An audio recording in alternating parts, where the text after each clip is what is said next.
Bapak, Ibu, saudara-saudari yang terkasih, bacaan Injil hari Minggu ini berbicara tentang seorang penabur yang baik. Sementara dalam bacaan pertama menyampaikan kepada kita bahwa firman Tuhan tidak akan kembali dengan sia-sia, melainkan membuahkan hasil sesuai dengan kehendaknya. Singkat kata, baik bacaan Injil maupun bacaan pertama sama-sama berbicara tentang firman Tuhan, tentang sabda Tuhan, baik melalui metafora maupun melalui perumpamaan. Dalam bacaan pertama, melalui metafora hujan dan salju yang turun, firman Tuhan berbuah atau berhasil. Sementara dalam bacaan Injil melalui sebuah perumpamaan seorang penabur, firman Tuhan diceritakan adanya kemungkinan ketidakefektifan dalam menghasilkan buah.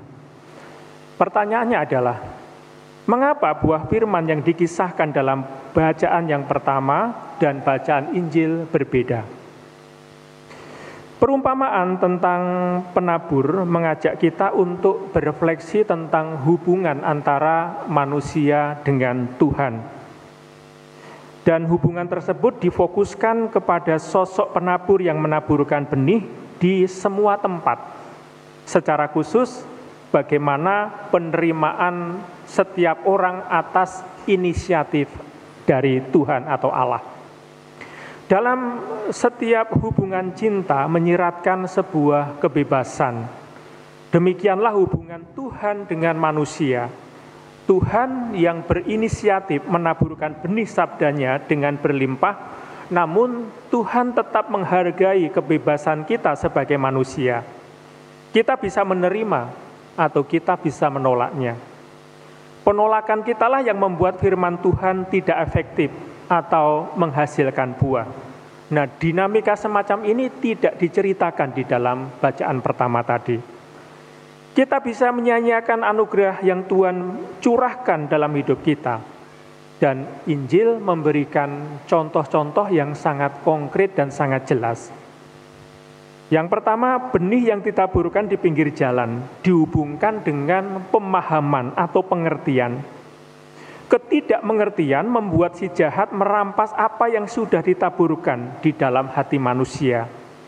Ini tidak berarti bahwa kita harus mengerti atau memahami semuanya atau segalanya agar bisa diselamatkan atau menghasilkan buah.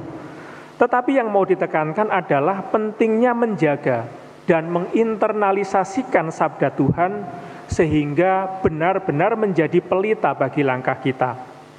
Bukankah cinta seseorang atau cita kita mendorong kita untuk menerima orang yang kita cintai dan kata-katanya ke dalam hati kita, ke dalam kehidupan kita, meskipun kadang-kadang kita juga tidak mampu memahami secara penuh orang tersebut.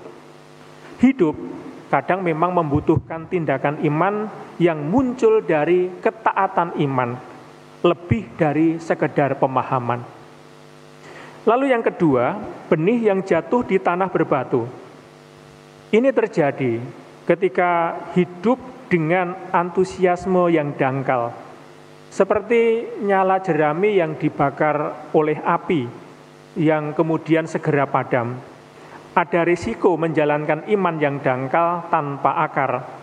Kita membiarkan iman kita tidak berakar karena ketidakkonsistenan kita, sehingga kita mengalami kesulitan sedikit saja, mudah goyah. Lalu yang ketiga, benih yang jatuh di semak berduri.